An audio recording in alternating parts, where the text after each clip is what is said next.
Since the All Progressives Congress presidential candidate Bola Ahmed Tinubu was declared winner of the presidential election, opposition parties have expressed disappointment with the conduct of the polls and the electoral process that brought Tinubu's victory. The Labour Party and the People's Democratic Party are yet to come to accept the victory of the ruling party, APC. However, the Social Democratic Party has accepted the outcome of the presidential election and Tinubu's victory.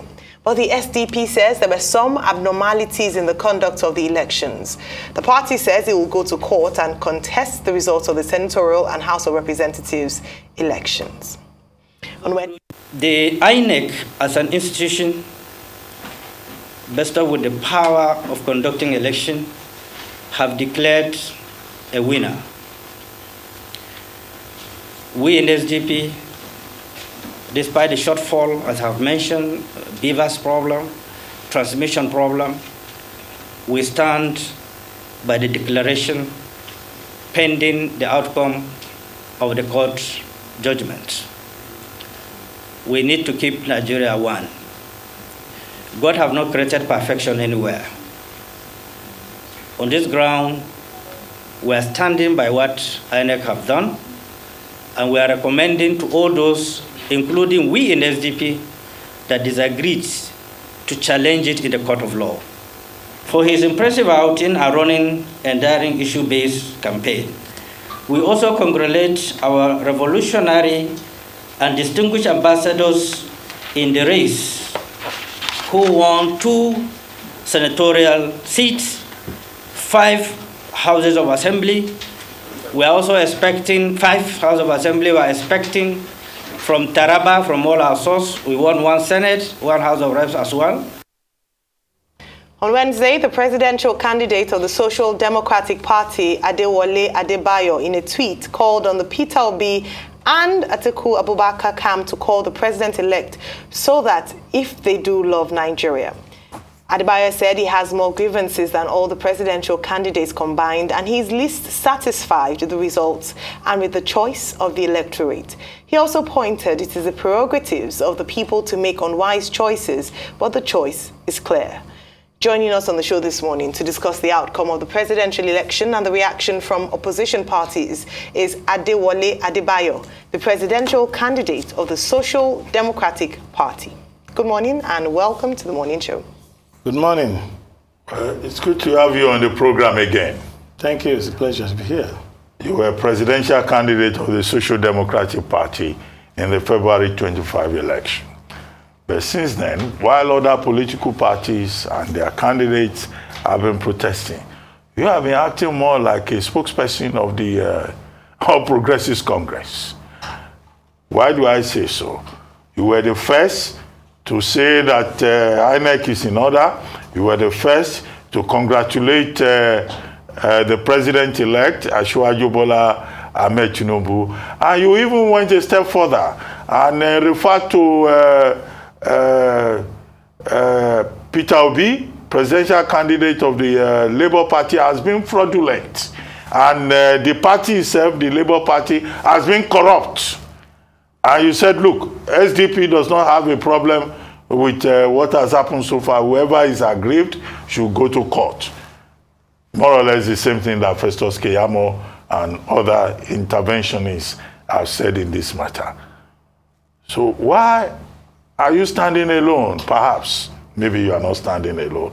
Why do you hold the position that this was a free, fair, and credible election, and that the people criticizing are fraudulent and corrupt? And how is Peter Obi fraudulent, if I may ask? I don't know if you are in your fictional mode this morning, Dr. Abati. If I'm in a fictional mode, you are fictional writing. I'm quoting directly from Please go back and check. From your Twitter page. No, please. Is it a fake page? We need to be serious. Is it a fake page? No, number one, you are getting a lot of things wrong. Because of who you are, I assume maybe it's fatigue. You are getting it wrong, not deliberately. When I first made a tweet about what was fraudulent, it was before the election. When, on the eve of the election, they went and said, I had stepped down for Labour Party. And I said the same thing when Tinubu of APC did the same thing. And I said the same thing when Adewole Adebayo of Social Democrat of PDP said that I stepped down for them. That affected me massively. My members were cursing me out. My followers would say I sold out. If I didn't want to go run the race, why was I stepping down? On the eve of the election, we put up 3 statements to say that I had not stepped down. Even in my hometown, people were coming to ask me questions. Okay, you stepped down for Peter Obi. Why didn't you step down for this person? And that, so I couldn't recover from that. So it is not after the election that I said anything about Labour Party. A victim cannot be blaming other victim. So let's get that right. Second, it is not from me that you will say that I said nothing is wrong with the election. You can read the tweet again if you have enough time. I never said nothing is wrong with the election. Everything is wrong with the election. The only thing I said was this. I looked at myself as somebody who was running for president. And there was a possibility that I could have become president. There's a possibility that any other person who ran for president could have been president. It could have been Peter Obi declared, it could have been me declared, it could have been Atiku declared. So I asked myself, what will I do in this situation where they were in INEC, a neo-Orubebeism was developing, where it wasn't a case of everybody sitting down, waiting for them to do the report, no, or the result, no. It was that there was a crisis on the floor. My agent was getting in touch with me that they wanted to scatter the place. Whereas on the outside, people like President Obasanjo and co. were writing letters and reading speeches that the whole thing should be suspended. I was 21 years old when June 12 was annulled. I missed a year of school fighting for it. So I said to myself, I have signed a peace accord. None of this trouble they are making on the floor is going to change the result. You can always go to court to challenge it. So I issued the first statement saying, we all signed a peace accord. And we were instructed clearly in the peace accord. The chairman of my party said he wasn't going to sign a peace accord. That the peace accord was a sham. He didn't sign. You can go and check.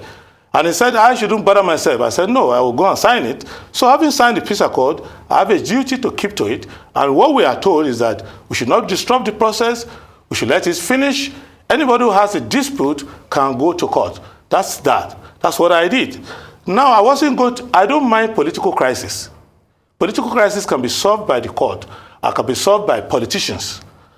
However, a constitutional crisis is going to end the democracy that we are trying to build. So I see myself as a person who genuinely ran for office of president, and every statement and behavior of mine must be presidential, even if I didn't win the election. That is my duty.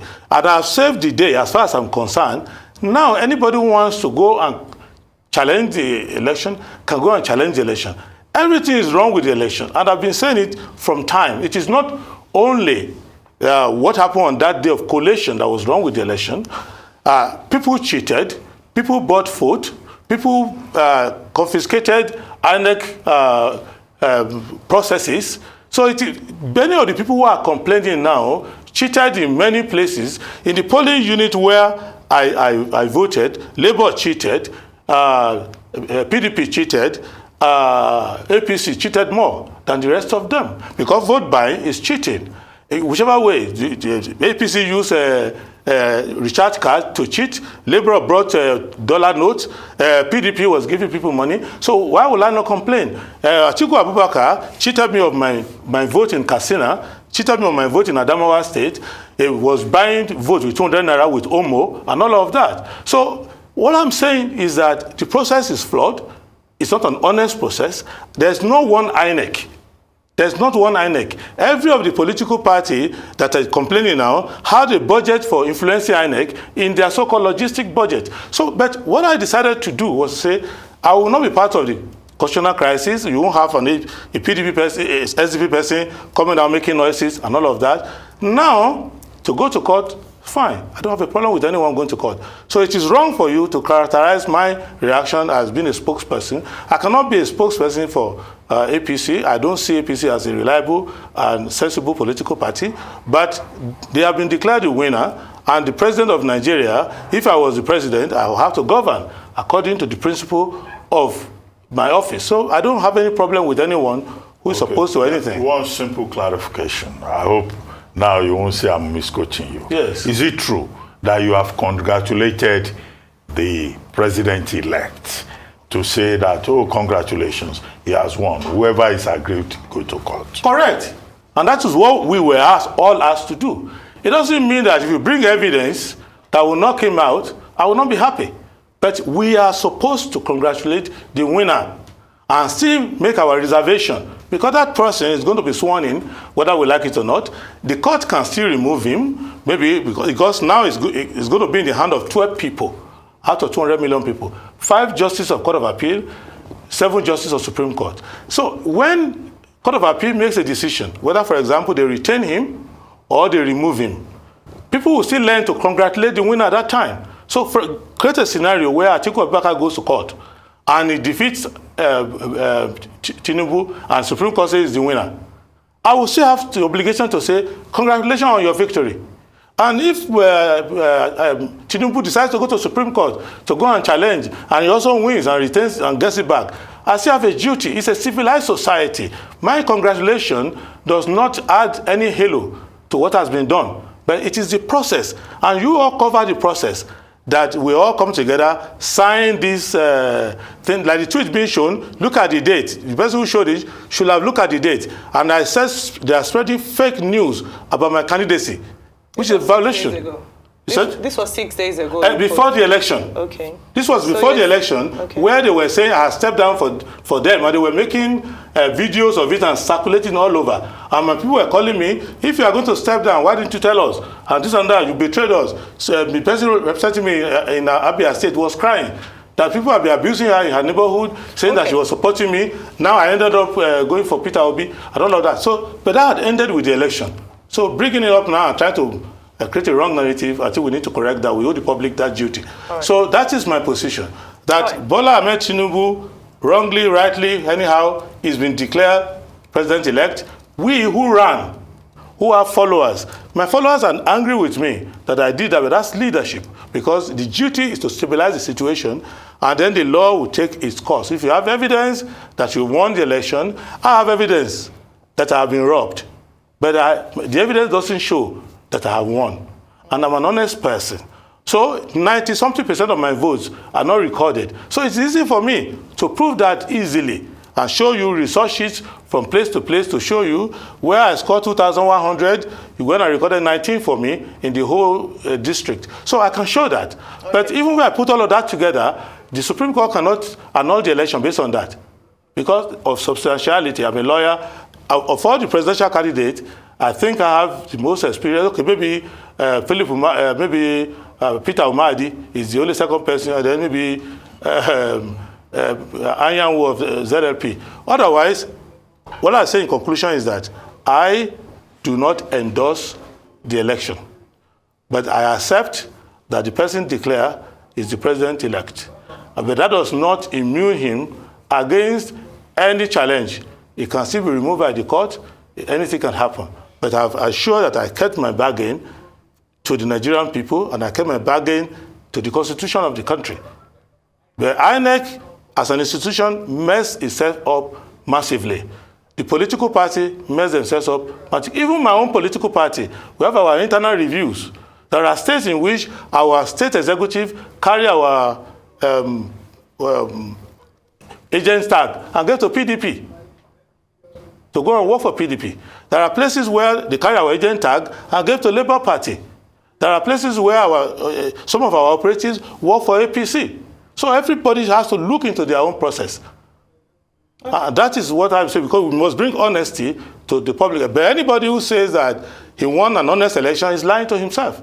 All right. Okay, but all of those who are complaining also cheated. Mr. Adebayo, in your submission, yes, I want to speak to that a bit further, because you've made some very big claims this morning. You said that you lost your polling unit. You was polling unit 19, Ward 10 in Ondo State, yes. Ondo West, which yes. APC won. Yes. Now you're also saying that in your polling unit, the Labour Party also they vote bought with dollars. Yes. You said the same with the PDP, and that all of them rigged the election. Yes. What are your evidences? Because what they're saying is that there were massive irregularities in this particular election, and that the Labour Party has come out to say that they actually won, and they have evidence. The PDP has also said the same thing, and they are going to court.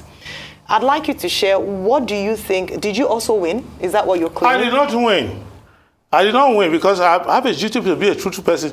You see, the people said, first we know in logic and mathematics that in an election, only one person can win. Yes. So in this election where 3 people say they have won, there are at least 2 liars among them. So that one, I don't need to join them to make the 3rd liar or 4th liar. So who do you think is lying amongst the 3 of them? You see, for what I see, I don't know.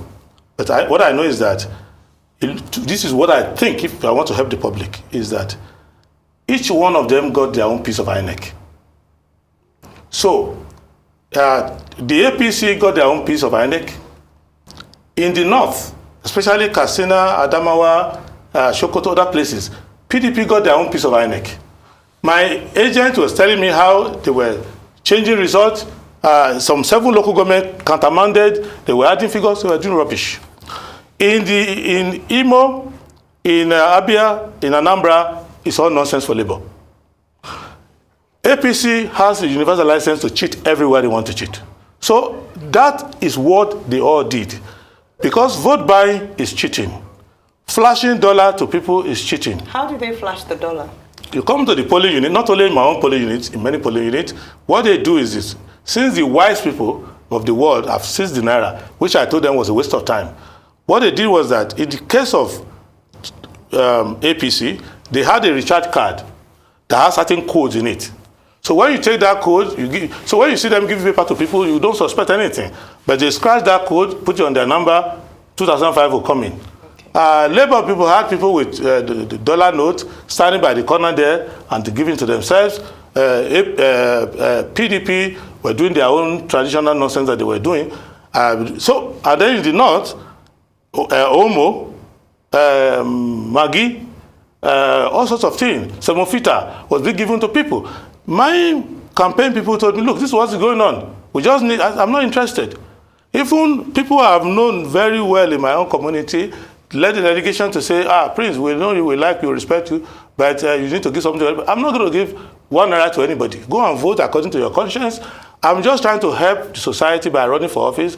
I've never been a criminal from the day I was born, 51 years old. I'm not going to be a criminal now. So I've done my part. It's not a do or die affair, but I'm not going to be part of a process that is fraught with lying, fraught with dishonesty, fraught with hypocrisy, where the person who cheated in the East is crying about the cheating in the North. The person who cheated in the North is crying about the cheating in the East and the West. I don't have time for that. But if Nigerian journalism is going to serve the public, it's the duty of investigative journalists not to go around and find out, not to sit in the studio, allowing people to make wide claims. So that is my problem, because there are journalists in every place, I believe, and they have access, and now the evidence is there. And I pray to God Almighty that those who want to go to court will go to court, and the evidence will come out. But for me, I'm a lawyer, I'm a specialist in election matter. The reason why I'm not going to court is that the court has limited framework for saying what happens. What happened before the election, you can't say it. What happened that is not on record, you can't say it. What happened that oral evidence, you can't say it. So what I can say is that I'm going to use the public forum to expose what happened in the election, not to undermine the winner or disturb the claimants, but to let Nigerians know that we wrote in our book that we're going to do an honest election, but our culture of dishonesty and sabotage allow us to sabotage ourselves, and some of the victims who cheated but were not successful are now fighting the person who cheated and became successful. And that if we don't want to have this cycle every 4 years, where we become a theater of the absurd, that we need to interrogate the quality of people who come to public service, quality of people who come to election. There must be people who are decent enough not to cheat, who are decent enough not to bribe, who are decent enough not to lie. And until you get that, and that INEC is a crime syndicate. And I say that with every sense of responsibility. I will indemnify Arise TV if you are in court. It's a crime syndicate, because the official of INEC, they have the 12 commissioners and the chairman, and they have the regs. And then they have the electoral officers. Each one, there are many of them demanding dollars to help you. Go and check the inner caucuses of campaigns. They were voting money to be given to INEC officials, substantial amount of money. Just the same way they will vote money to give to security and give money to TOG, they also give money to INEC officials. So if you have $100,000, they give you a place where you're in control of. And I complained about the beavers earlier, that the beaver is a loaded gun. If it's the hand of police to protect us, it's fantastic. But when a loaded gun is in the hand of an armed robber, it's dangerous to the community. And the beavers, on this occasion, was in the hand of political armed robbers. So that is the outcome of what you've got. Anyway, what I get from your submission so far is the irony that every politician is an expert in journalism. They tell journalists how to do their work, investigative journalism, and all of that. But that's an aside. No, but it's because you are the fourth estate of the rep, and some of the questions you ask are not questions you ask, they are evidence you should produce. I know. I mean, people who claim to know what investigative journalism, the only claim they have is they probably know somebody who was a vendor. No, I'm a media owner, and you will not find anybody who will come out and say, what I'm saying is, for example, we are doing investigation, and you will see what I'm basically saying. I don't want to waste your time, but what I'm saying is like everybody has their duty. Your duty is not for you to give me a microphone to make false claims. Your duty is to give me evidence of what your reporter found on the field and interrogate me based on that. Let's leave that. This is not a class in journalism. That's correct. If you try that, you will fail in that regard. But let me ask you. No, I'm very sure about that. Okay, we can come another time, but let me not take your position. No, you can measure up there. Yeah, you are a good expert on it, but let me ask you. Let us see it in practice. Now, from the summary, what I see, you are saying that this was an election organized by fraudsters looking for dollars, in which perhaps the smartest thief won. I'm trying to trying to offer a summary. Yes.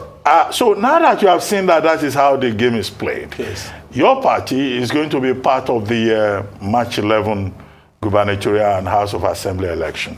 I don't get the impression that you are going to pull out. Now that you see how they play the game, are you also going to play it the way they play it so that they don't leave you out?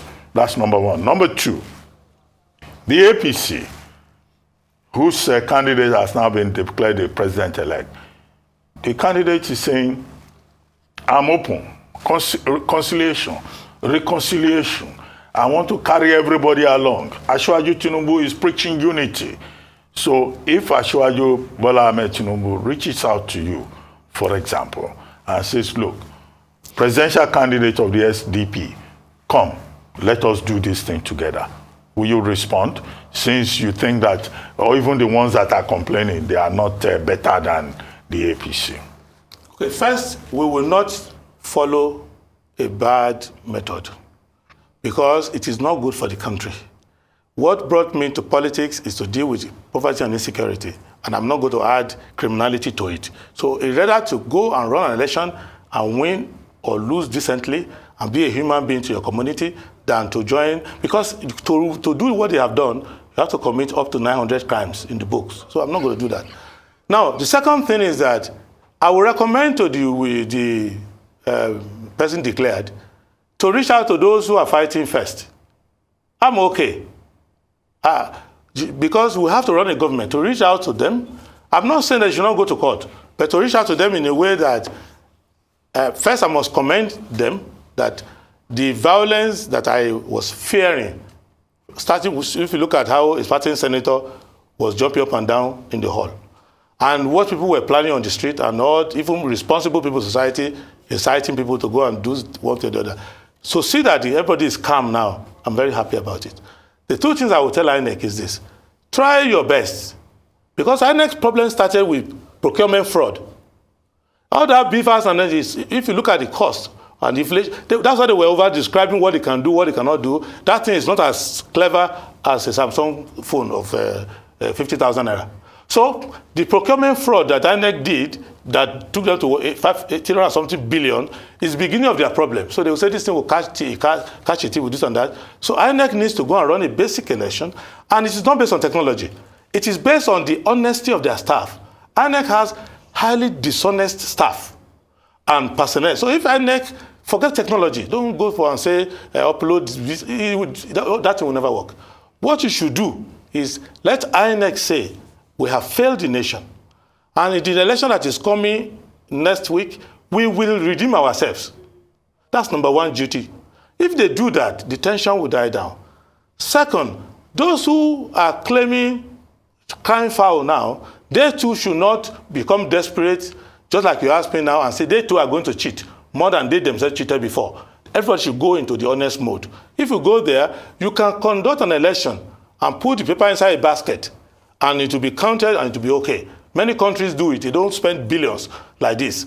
And June 12, we only needed to line up, and it worked that way. So honestly, is what we're looking for. But you can go to a polling unit, the voter is not honest, they come there to sell. I don't call them voters, I call them sellers, many of them. So they come to sell. Even as I was voting, with police around me, somebody who knew me in my community is saying, Prince, it's not too late, oh. You can give me something now, I'll vote for you. And I look at you and say, better get out of my sight. So the people there are themselves trying to sell their vote. The INEC staff wants to buy a car or 2 or 10 or a house because it's a returning officer. So the whole process is nonsensical. So we need to change that. Second thing is that those who want to go to court should be honest and make an honest case, because who comes to equity must come with clean hand. Because we are blaming INEC now. In 3 months, 4 months' time, the blame will shift to judiciary. Because when you raise the expectation of your follower so high that you won the election and all of that, and they believe you, you do all the theater that made them to believe you, and they are crying about it, and when you get in there, and the court doesn't find for you, they will say the court itself is corrupt. So because only 12 people are going to determine this case, 5 justices of Court of Appeal and 7 justices of Supreme Court. Well, just very quickly, we need to go now, but are you speaking specifically to someone? Because you're saying, you're almost preempting the judgment of the Supreme Court, saying that if they don't rule in their favor, then they are raising the hopes of their followers or their supporters by saying this. Then also, some people have also questioned your, this passion towards the candidates, saying that all of them bribed, all of them bought their votes. Because they date this, perhaps, shall I say, agitation with the Labour Party when you were asked to step down for him to take on the candidature of the SDP, because you've come up so strongly, bearing in mind that you're both, at least your ideals are quite similar, and then you all agree that there were irregularities during this election. And also, in addition to that, were you the only one that didn't rig? Did you rig the election as well? I cannot rig an election. It's impossible. It's not in my nature. It's impossible. At least go and ask my community. That's what they all say. Well, no. First and foremost, I have enough resources to buy millions of votes. So I'm not a pauper. But I will not do it. Even agents of my party, I told them, if you are an agent of a political party, you are a member, and you are going to be an agent of a political party in the place where you are registered to vote, I don't need to give you any allowance. If you don't want to be an agent, let the next person be the agent. I don't believe in money politics. So I do charity. So many people, I award more than 2,000 scholarships in my community every year. And I didn't get 2,000 votes. So and it costs more money to award scholarship than to buy votes. So I'm from a decent background, and I believe in decency. Secondly, Peter Obi is a brother of mine. I don't have anything against him. My angst against him was only one day, when he lied against me, that I stepped down for him. And if it was done on his behalf, I was expecting to say, no, we are close, but he hasn't stepped down for me. But I'm not carrying that over. And on the issue of the Supreme Court, it is the Solomonic thing. The 2 women who went to Solomon, each one saying is my child. They can't both be the mother of the child. So you can predict that one is lying or both are lying. So what I'm saying is that if it was a case of Peter Obi saying, I'm the winner, you can say, well, it's possible. But Peter Obi cannot be the winner and Atiku will be the winner. So you get the point I'm making. So Jeff and both of them have large followings, and both of them are respectable people in society, and both of them have genuine supporters. So when people of that caliber say that they won, the court can't but fall into the trap, because if you say Atiku lost, Atiku followers will say he has been robbed by the court. If you say Peter Obi lost, his followers will say he's lost, and his followers are of the Vafen type. There are many people who were on my campaign working hard for me, who called me on the eve of the election and said, You know, because we are very close, I will work for you, but I need to tell you something. My church told me that I had to vote a Christian candidate. Therefore, I'm sorry, I won't vote for you, even though I work for you. You get my point? So in Nasarawa, people... So your main grasp is with Mr. Peter Obi? No. Okay. Please, don't try to gaslight anyone. I don't have any problem with Peter Obi. And I pray that Peter Obi, having established good leadership up to this stage, that he will think long term and protect his brand against damage. But I also now have learned my own lesson, and I've learned that in Nigerian politics, they don't vote based on issues. The people saw the election as a battle of Gog and Magog. It's an existential thing for them. So the ethnic groups believe it's a fight for dominance. The religious group believes that it's an eschatological fight, and you are talking of farewell to poverty and insecurity in a mood in which people are emotionally charged on the things that they are determined. So the election wasn't determined on the issues that I raised. The election was determined on who owns Nigeria, who is the dominant group, whose turn it is. And what I will do is come back next time and prepare people for issues, rather than just come into the middle of a fight that has been set between existential groups fighting for dominance. I will now come and present my case to Nigerian people on the issue of how to deal with Chapter 2 of our Constitution and let people buy it. But people did not buy my message this time. But I was cheated in the election. 90-something of my votes were not recorded. Some stolen by Labour. Do we say presidential candidate of the SDP that you have given up? No. I have, in this election, yes, in this particular time, you have given up. I've lost the election now, but I've not lost the message. And my job is to prepare the people, now that they have done their existential fight, and they've realized that if you break yourself into section of the country, one ethno-religious camp cannot defeat the other. And if you are doing politics of rotation, those who rotated to Southwest now will realize that their situation may not be better, except we adopt this fundamental objective and directive principle. If the person who wins now governs the way Buhari governed, the people of the Southwest or wherever they are rejoicing now, or wherever, they will regret. Okay. Except you go back to the issues that I raised. Even though I lost the election, whoever wants to govern, whether it's Peter Obi, if he wins, if it's Atiku, if he wins, or if the status quo remains, if it is Tinubu, you have to go back to that fundamental objective and directive principle and make sure that you eradicate poverty and you deal with insecurity. If you don't take those issues, you can win election based on emotion and existential debate. But if you want to govern, you must govern based on issues. And I recommend to everyone to try to take a lesson that, one, we need to be honest. And if you cheated, don't be crying against the person who cheated you more than you cheated other people. 3, ensure that you come together and don't break the republic. Yes, we have to go. Thank you so much, Mr. Thank you. Adewole Adebayo, presidential candidate of the SDP. Thank you for your time.